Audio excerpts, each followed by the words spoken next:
Hey, what's up? Welcome to Chicago Reacts. My name is Gunnar. This is Jose Daniels behind the keyboard. We're reacting to stuff all the time, man. And today we're doing that because we're gonna react to Cadia Warhammer 40K by Templin Institute. Is suggested by Groggle Official. Groggle. That's a good name. Thank you for the suggestion. If you got more suggestions, drop them in the comments. We'll see you on the other side. All right. Groggle. Execute. Okay. Groggle. Thanks to Skillshare for sponsoring this investigation into the fortress world of Cadia. Nice. The first 500 people to use the link in the description will receive 2 free months of Skillshare's online classes. Wow. Oh, look at that. Do you need to learn how to do stuff? So many things. I'm not gonna lie. Do I? In the region of Imperial space designated Segmentum Obscurus, there lies an anomaly that has come to be known as the Eye of Terror.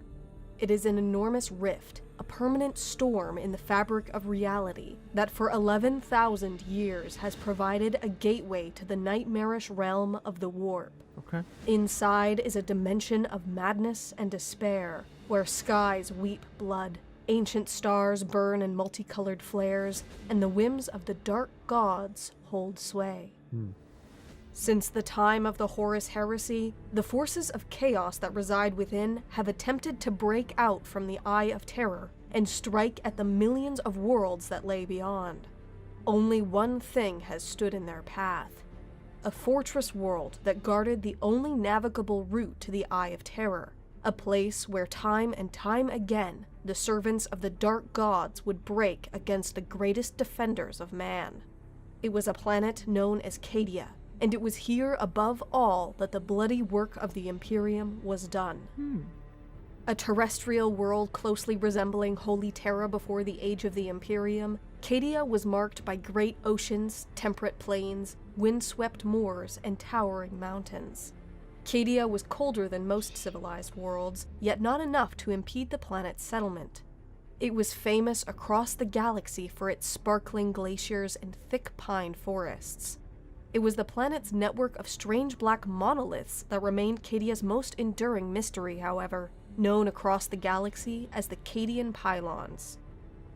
When precisely Cadia was first colonized has been lost to antiquity, but in the decades before the Horus Heresy, it had become inhabited by a primitive race of violet-eyed humans who worshipped the Chaos Gods.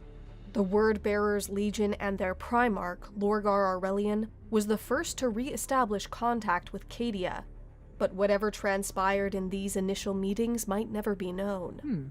Lorgar ordered the cyclonic bombardment of the planet, wiping out the native Cadians and whatever secrets they possessed. Ooh.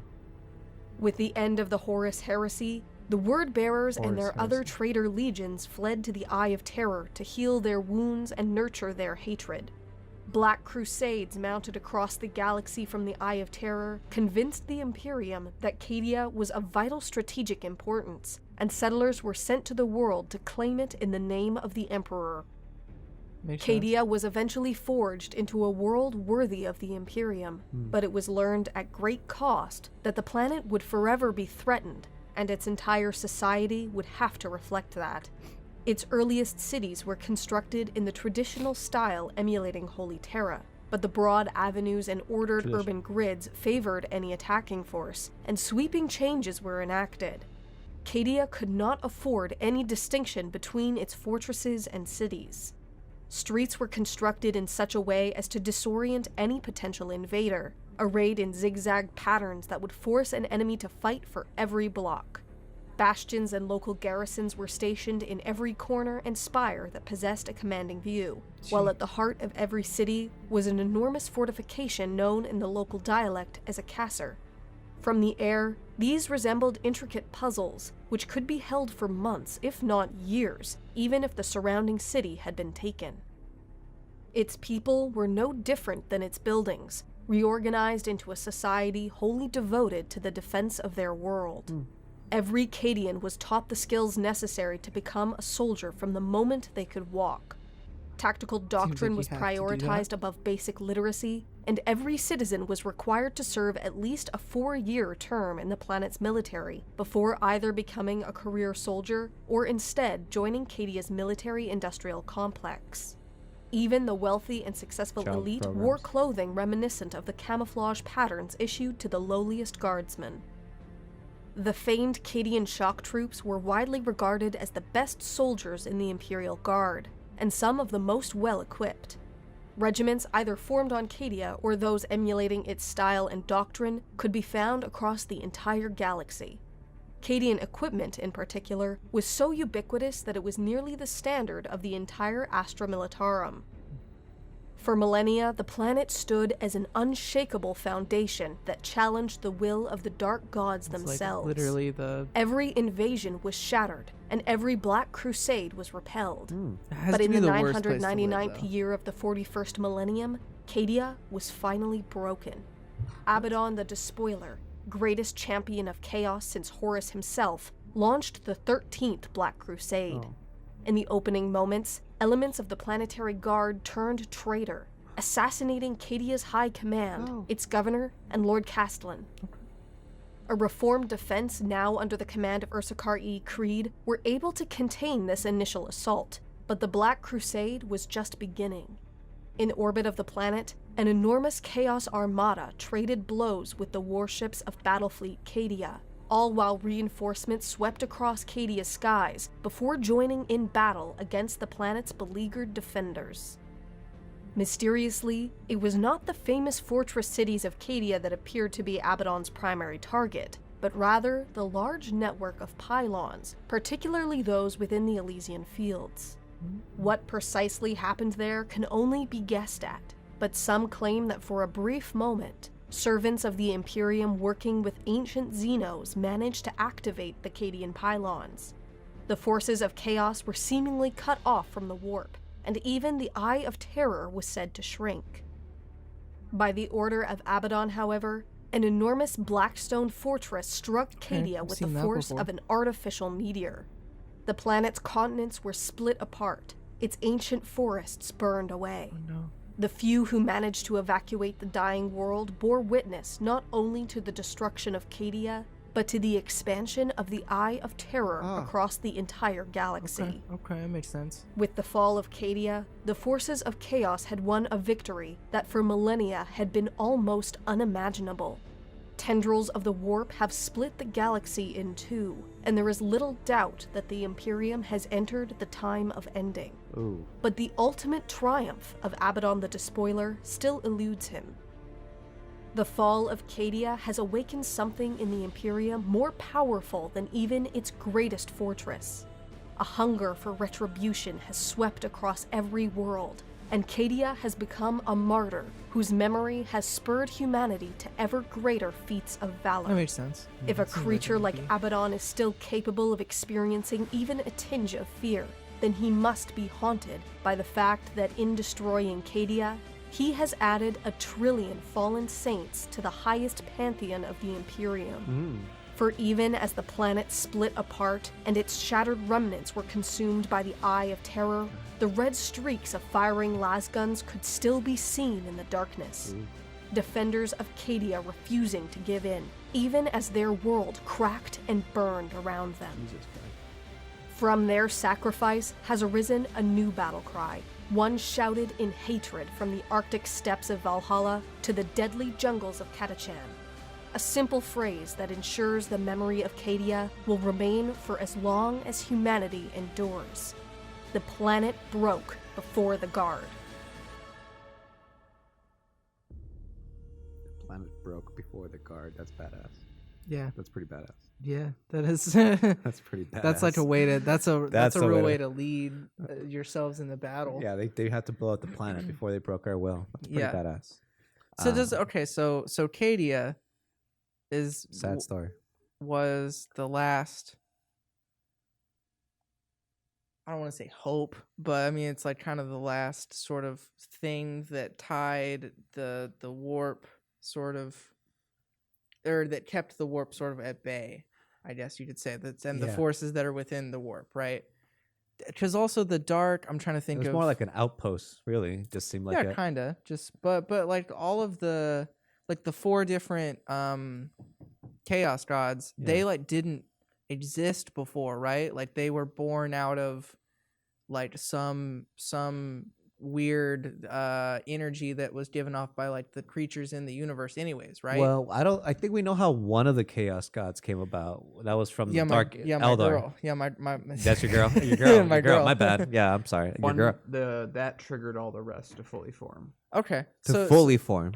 Okay. So they were all So they all weren't around. So the Eldar really created the chaos gods. nice. Sons of That's why they're bitches. my favorite. Assholes. And now apparently man is entering the age of ending because Cadia because Cadia, yeah, because I got split in half. yeah. Which is some shit. I mean, like as we saw, like, you know, the orcs taking over. Like this is a series where it's just like, yep, we're all gonna die. This is what it looks like. Somehow we're all gonna die. Somehow, is Yeah. it gonna be from what is it, the Zorg or whatever? Yeah. So today we saw the Enzek guys, the Xenos, Arcadia? no Arcadians or no the video game with the fire dildos. The same. Yeah. Saints Row 4 The Saints 4 guys. Yeah. The bugs. we saw the Heavy Flamer Heresy boys. Yeah. What was the aliens they were fighting? Treknets? Oh, Teknets? Tyranids. Tyranids. Tyranids. Similar to Arcadians, but different. So like Tyranids, and then you got your orc situation, which seems pretty bad. Yeah. And then, you know, you and got, then also, if that's not even enough, Yeah. you've got the forces of chaos. right. So now you got the Dark Crusade, which is just chaos monsters, I guess. So Cadia was a planet where everybody just knew what was up. Oh, there's demons in the universe. Is that the deal? That's actually a good question that I don't have the answer to. They'd have to. They'd have to all know. And now they're all dead, which was to the narrator's point. That's even more power for the Emperor because there were true believers in him that knew about the Chaos Gods that died fighting the Chaos Gods for the Emperor. Oh, that would make sense. They're the only humans who are literally like close enough to the chaos, to literally the warp, to the war, to know like Yeah. that it is real the whole time. Right. Whereas And they everyone else- and they have to just live with that reality. Yeah. And they still keep faith to the Emperor, which empowers him over the Chaos Gods, which you know, I always say, like, you know, 40K's got to just like, you know, the Emperor's just got to step up to the Chaos Gods and be like, I'm here to wreck shit, you know? Like, that's just feel like how that I has- do it, baby. that's how an emperor do it, baby. That's how I would do it. That's how he would do it. I don't know. But all overall, amazing, scary universe full of these stories of human beings trying to...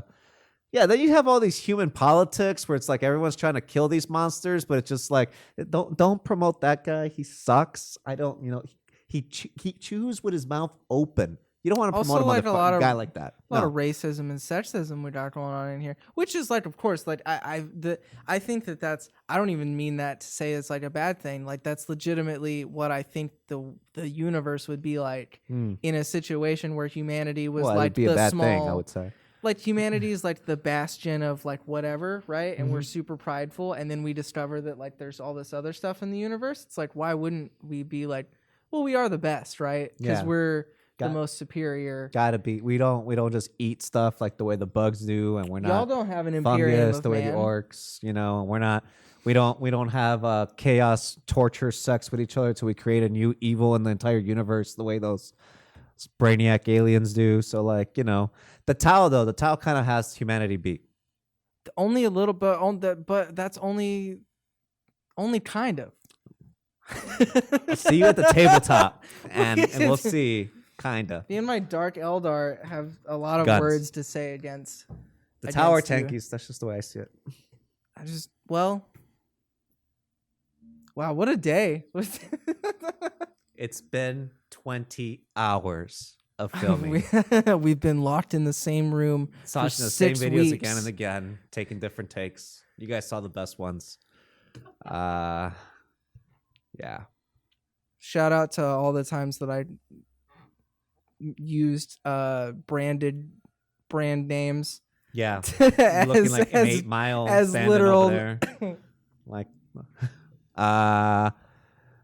That's really it. poor. Give us money. Thank you so much for watching this video. Be sure to like and subscribe. If you have something you'd like us to react to, put it in the comments below.